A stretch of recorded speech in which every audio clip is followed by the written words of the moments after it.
It's Patio Side Chats with Fernando Martinez from Chaparral Pavers with tips and advice on landscaping and gardening. Here's Fernando Martinez. Yes, indeed. Here I am, and thank you for joining me. I am happy to be here with you today and discuss our topics here about landscaping and keeping your yards wonderful and beautiful and nice. The title for today's show I am calling Landscape Lighting for Fun. So I want to talk about landscape lighting today, and I want to talk about doing it in a fun way. I want us to have fun with our landscape lighting. It's, of course, we're going to cover the basics of when you do a lighting system. Hopefully you already have a lighting system and you have kind of the basics covered. If you don't, we can talk about a little bit about what basic lighting, techniques are, but there's so much more to lighting than just lighting the paths and the steps and, uplight the trees. So I want to get into a little more in depth about what all we can do with lighting and how much fun it really can be, and add that sense of fun to your yard in the evening. I think one of the most special times of the day is dusk. You're coming home from work and the sun's going down and everything kind of quiets down in the world. And there's just this magic moment of sunset. A lot of people love sunset. It's just the time of day. The color of light naturally in the sky is very easy and warm.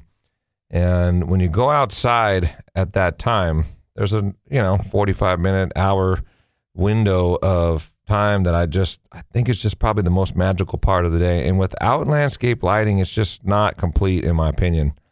So obviously when it's dead, black at night, and if you don't have street lights in your area, or if you're in a backyard where it's really dark, it's pretty important to have some lighting back there. Even if you're looking out of the curtains, I have a sliding glass door at my house, and pull back the curtain. I hear the dogs bark, and I want to see what's going on out there. Is there an animal or something rustling in the bushes or whatever? I want to be able to look out quickly and see there's no burglars out there. There's nobody there. There's no animals or whatever. And it just should be without being bright, because of course I want to sleep at night. So that's actually one of the other things I want to talk about too, is not making things too overly bright. So we're trying to find that kind of happy medium of soft mood lighting. It should feel special and magical, and, going a little bit beyond the basic lighting. So let's start with that.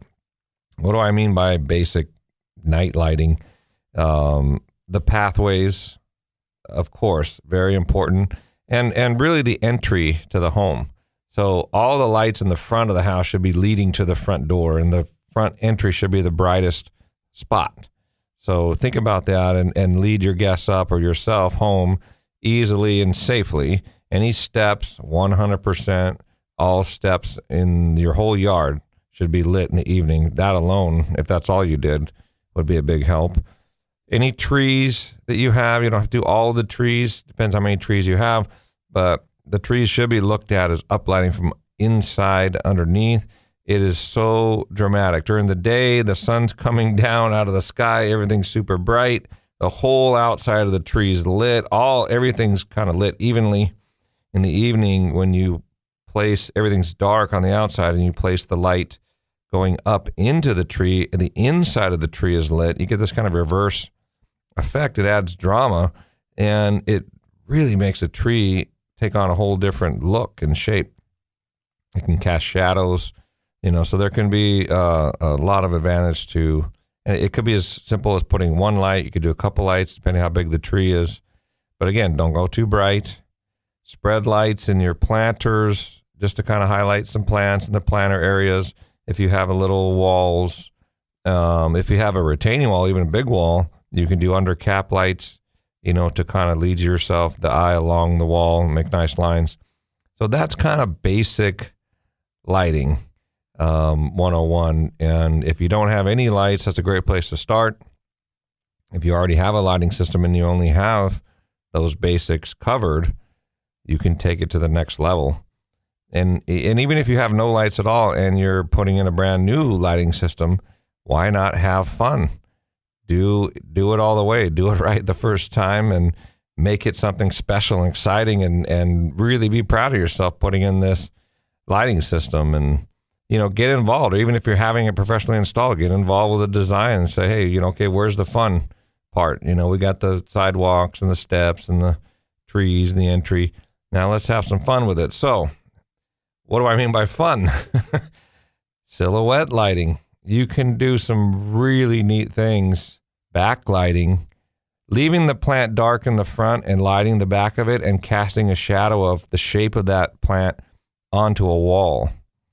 I was over at my partner Jonathan's house, and he had these 3 steel pipes coming up, using them as containers with agaves in there.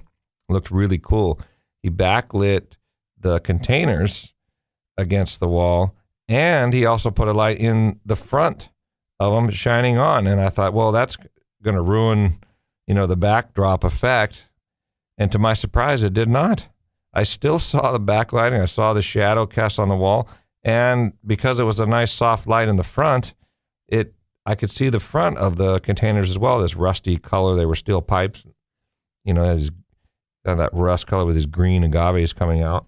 It looked really good. It had a nice feel to it. So silhouette lighting is very fun. Moonlighting. Okay, so what we call moonlighting is when you put lights high up and you face them down and you simulate what would look, like, 'cause moon's not out every single night, and some nights it's overcast or there's no moon, but you're kind of simulating moonlight. So you might be up in a tree shining lights down, or up in the eaves, or up on a lattice or a trellis or a patio cover or pergola, and you can face the lights down. That's one of the few cases where I don't mind that blue color that some of the lights have. Some of the LED lights, when you're picking out and choosing lights, maybe, color temperature and color lights may be for another show, but they sometimes have a blue cast. I don't mind that blue cast on what we call moonlighting, because the moon actually does cast kind of a bluish tint in the evening.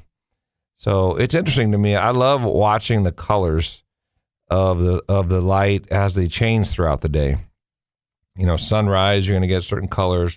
The day is going to be, really white and bright. And then as the evening comes on, you get this warm yellowish to reddish tones. And then it does turn to blue. So it's interesting. And again, maybe it's the photographer coming out in me, but I really like the colors. And you can actually, another fun thing to do with lighting is add color. So it is, and I'm not talking about just the temperature of the bulb. You can put filters and lenses. Some of the LED strip lighting has all these different colors. You can buy transformers now that have all kinds of different colors throughout. So, yeah, can you go over the top here? Probably. Is everybody going to want a color system? Probably not. I really don't have a whole lot of different colors at my house. But if you, talk about fun, you could have a blast with that. Maybe favorite football teams, whatever the case may be, Super Bowl weekend, it might be, baseball, World Series or something, and you can have fun with that. A 4th of July, red, white, and blue. So they've come a long way. They have bulbs that you can put in and certain fixtures, and like I said, the transformers, you can go in there and choose pretty much any color you want. You can make plants look completely different at night, or water. And so it's really interesting what you can do with colors and what they've done with these fixtures that are coming out now. I wouldn't recommend doing every fixture all color. So if you wanted to go down that road, and that was your cup of tea, you could just do a few throughout and still have a lot of the, regular normal lights, because the price too of those can get kind of expensive with the transformers and the lights and everything by the time you get down to where there's a lot of color. But you talk about fun. Oh my gosh, that would definitely be over the top fun. Now, what about outdoor kitchens and barbecues? They usually have a countertop. So you can do under the countertop lighting. You can do those LED strips. Doesn't have to have color in it. Could just be a nice warm yellow. And you can put that all underneath. Sometimes you see them inside the homes. in your cabinets. They'll have the rope lighting underneath there. You can definitely do that underneath an outdoor kitchen or any kind of countertop outside. And you could also do the barbecue lights themselves. They have little, what we call gooseneck. It's a metal bendable gooseneck that you can focus the light just on your cooking there. You can do 2 of them, one on each side. They usually have a little button on there, or you get on-off button, so they don't have to be on all the time. So that kind of covers barbecue islands. Water features can be very fun to add light to. There's underwater lights, as long as you can get the wire in there safely, and you connect the wires outside of the water, and you put that, make sure that it is a waterproof fixture. If you put it under the water and the water's moving from a fountain or some sort of movement, whether it be a pondless waterfall or a koi pond, whatever it is, and it could be as simple as a fountain, the movement of the water shimmers and it throws out light. I think we've all seen that when you go around a pool and the pool lights are on and you look at the building and you can see the lights reflecting and moving. It gets a shimmer going kind of all over everything, the chairs, the walls, the pavers, whatever, and it really adds something totally different than any other lighting technique because of that movement of the water. So that's really cool. You can do them underneath fountains and just light the bottom of the bowl, something like that. If you have a natural-looking water feature with boulders, you can cast light from the outside. You don't have to have underwater lights to light a water feature. You can definitely do it from the outside and shine them in towards the water feature. We've done these bubbling basalt stones, and I'll put a couple lights on the outside facing in. And then on this one project that we did in San Ynez, I remember we did that. And again, and we're going to talk about this a little more in a minute, is the wattage and keeping everything kind of subdued and down. So I'm not talking about a lot of bright light in the yard, even though we're talking about a lot of fixtures, but we're going to address that in a second. So I was setting up this. It had 3 beautiful basalt stones. I don't know if you've ever seen that. They're really black and dark.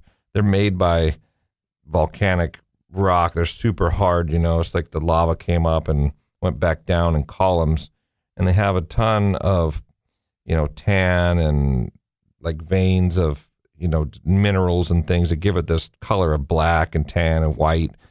Anyway, they look really cool, and when they're wet, that black just looks so smooth and slick. They're gorgeous. So there's 3 different sizes, water coming out of each of the tops of them. So you got plenty of sound going. And of course, we had a fire pit, area just nearby. I love having a fire pit near a water feature at dusk with the lights coming on.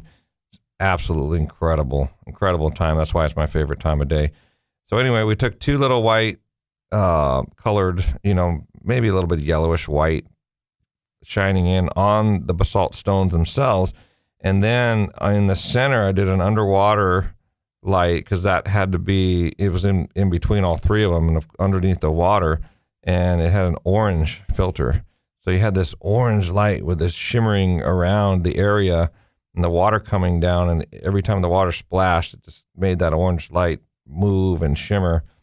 And then you could see that didn't cast out a lot of light, so it was kind of dim, but I liked that about it. But you couldn't really see the outside of the stones.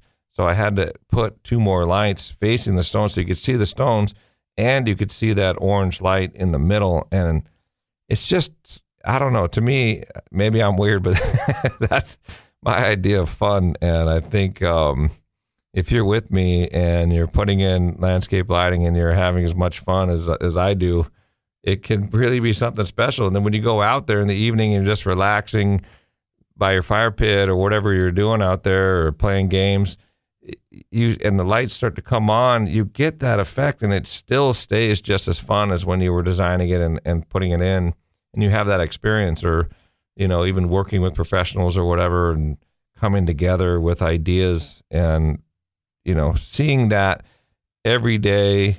That's one thing I love about landscaping and spending money on our homes. Our backyards, we use that almost every single day, and to me that's smart money well spent, not on something you might use once a year, twice a year. It just doesn't seem as smart to me when, if you've got it and you have a beautiful yard and area to be in, then great, more power. But I just think that is something that's really special. To me, it's what money's for, to have that nice experience in this life with our home where we live and spend time with our family and friends. And so it's important. I think lighting you're doing yourself a disservice if you don't have any at all, because especially if it's dark back there, you're not going to want to go out there. You're not going to want to use it. And if you have a nice yard, why not? So that's what we're talking about here today. So let's see what else. What I like is paint in landscapes and colors and things, and not necessarily the light. We talked about the coloration of the light, but if maybe you've painted a fence or a gate or, the home itself, maybe multiple colors, or anything that you're having fun with paint in the yard. Maybe you've painted a container or a pot. You can put lights in pots too. I've done that, especially over hardscape where you can't put a light in the ground and the concrete or whatever. If you can run a wire, maybe you've got drip running over there or a sleeve or something where you can run a wire, or you can run it underneath the weep screed of the house and get a wire over there. You can put a light anywhere there's a plant or a pot or a color, or you can highlight those colors. So if you had painted a section of fence, or if you have garden art up on the fence, you can put a light in the planter and shine it up towards that garden art. If that garden art has a color, it's just going to pop really even more. And some of the lights that we get actually will have like 3 lenses in there. There'll be an amber color lens, because LED by itself can be really blue.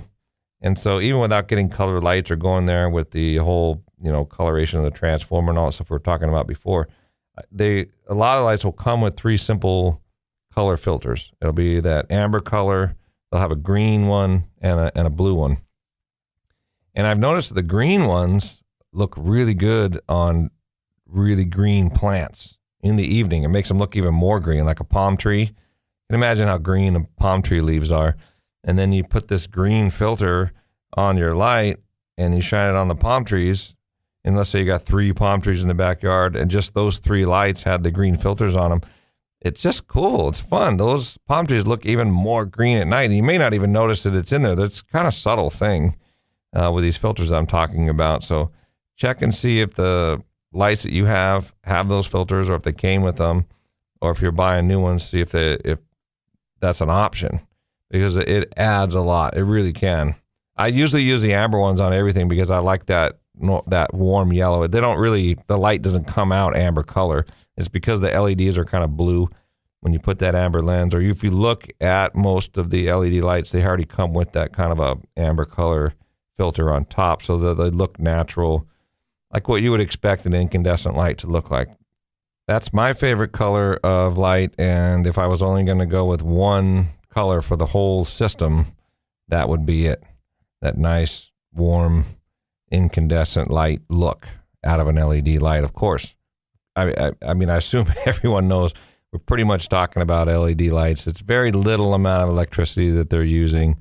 There's absolutely no reason to hesitate putting in a lighting system. It's not going to cost you very much because the electricity is very little with the LED lights now. People ask me about solar lights, so I want to talk about that. And also, I did promise we're going to talk about the wattage and keeping the amount of light low and how to do that. So we'll do that right after the break. Remember, you can get any of these radio shows, or if you missed any part of this show and want to hear it on YouTube, just type in Chaparral Pavers on YouTube. Or, of course, you can go to our website. We have a link to all the radio shows there, and they're all titled. So if you're interested in a certain subject, or you're looking for advice on a certain subject at whatever time, you can go there, find the subject, and just listen to that show. Our website is ilovetoComeHome.com. We'll be right back. You're listening to Patio Side Chats. with Fernando Martinez from Chaparral Pavers on California's Central Coast. Here on 1240 AM and 99.5 FM, KSMA. Chaparral Pavers. I love to come home.com. Imagine the flickering flames and warmth of a fire pit, soothing sounds of trickling water, decorative lighting, highlighting your landscape at dusk. Driveways and patios, not only functional, but a work of art. This is what Chaparral Pavers does for your landscape lifestyle. You'll love to come home. Chaparral Pavers. Visit us now at ilovetoComeHome.com. If you're thinking about installing a new paver patio or paver driveway, check out Chaparral Pavers online at ilovetoComeHome.com. Serving the Central Coast since 2001, Chaparral Pavers will work with you to get it right and complete the job to your specifications, as customer service is king at Chaparral Pavers. Paver driveways are stylish and durable and guaranteed to never crack. If your old concrete driveway or entryway is a hazardous cracking mess, it's time to call Chaparral Pavers. Go to their website, ilovetoComeHome.com. You'll find all the information you need. Check out photographs of past installations and reviews from Central Coast residents who have used Chaparral Pavers. And don't forget, all installations are guaranteed for the life of your home. So check out Chaparral Pavers online at ilovetoComeHome.com. Chaparral Pavers, they'll make you love to come home. Now, back to Patio Side Chats with Fernando Martinez from Chaparral Pavers on KSMA. And we're back. Okay, we are talking about having fun with landscape lighting. Landscape lighting for fun. Yes, how do you do that? Well, you get all the basics out of the way first, of course. All your path lights and entries. Steps, of course, very important. Keep everybody safe. Uplighting trees, a little spread light in the planters, maybe some underwall caps. But after that is where the fun begins. So we've been talking about silhouette lighting, casting that shadow on the wall, having the front of the plant be dark. Moonlighting, where lights coming down from pergolas or patio covers or up in the trees coming down, casting the shadows of the branches on your pavers or your concrete or whatever it is, and really having that nice bluish kind of moonlight, playing with colors, adding either colored lenses or colored systems, those strip lights with the coloration. They'll have little remotes and things for them. It gets kind of complicated going down the color route, but if you're into it, that can be amazing fun for parties, events, games, whatever. We did talk about barbecue lighting, and very important to be able to see what you're doing when you're out there barbecuing if it's in the evening. And adding paint too, and highlighting the paint with lights under caps, under islands, any countertops that you have outside was another idea that we had. And water features, putting light in and around water features in a creative way and having fun with that. So lots of fun things that we've been talking about that you can do. Now, I did promise I was going to talk about solar lighting. So basically, I have yet, and I've really looked and tried to find a solar light that I like, or that's consistent, or doesn't look blue. I mean, or isn't plastic and going to fall apart in a year. I don't know if I'm just not seeing the fixtures to buy or if they just don't exist. But for right now, my advice would be to put your house on solar, and then any lights you plug in or any fountains for pumps or anything is all going to be on solar power. That's going to give you the best, truest solar power and have a good, solid lighting system that's not going to rely on each fixture has its own solar panel, essentially. So, yeah, I'm not thrilled with that, but I'm definitely for solar power, and I think it's a great idea. And if you have, a lot of homes are coming with them now, and there's zero excuse to not have a lighting system if your house is on solar, because it shouldn't really cost you hardly anything. And even if you don't have solar, there's using so little amount of electricity anyway with the LEDs that it's just time and effort to get out there. The initial cost of the system, of course. And so, but man, the amount of value, the extensive use that you're going to get out of your yard in the evening is just absolutely amazing. And the way it feels out there at dusk is going to be well worth any money spent. So, and if you do it right the first time, and I know I say that a lot, and you buy a good high quality fixture that you know is going to last and work for a long time, that is going to be your best value. Spending a little bit of money up front and having it fall apart in a year or 2 years, or maybe you're not even happy with it after you install it, that's just a waste of money in my opinion. And so I'd rather see you spend a little more, do it once, and have peace of mind and usability and something that looks really good. So now I want to get into the amount of light. So when you start having all this fun with lighting, you end up with a lot of fixtures, and you don't want it to be too bright. You don't want to blind everybody. You're not trying to, be Las Vegas back there, at least most of us. So what you want to do is lower the wattage in each fixture. And what that does is it lowers the brightness so that you get a nice, even, low, warm light. You face all the fixtures away from your eyes, away from where you'll be walking and looking for the most part. If you can do it, face them the opposite direction so you only see the effect of the light, not the source of the light. Very, very important. That's going to help a lot. And if you keep all the wattages, and which lowers the amount of light that's coming out of the fixture, and you give things soft glows, that is the secret. If you just do a few lights that are really bright, you can light up the whole yard, but it's going to be closer to a daylight look. And there's a more likelihood that you're going to blind somebody because it's going to be hard to get the light everywhere you need it and still face it away from everybody. So very important to have low wattage, or you can put frosted lenses on things. They have these little filters that have, it's kind of like a honeycomb look, so that if you look across it, for any lights that are borderline going to go in your eyes, you can use those filters. And if you look at that honeycomb from the sideways, you can't see any light. You have to be literally right over it. Okay, so that is all the time we have for today. Thank you for joining me. It's been fun, and remember to have fun. Okay, catch us on the web at ilovetoComeHome.com. We'll see you next week. This has been Patio Side Chats with Fernando Martinez from Chaparral Pavers.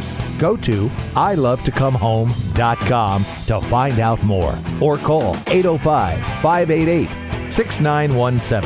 And be sure and tune in next week at this same time for Patio Side Chats here on KSMA.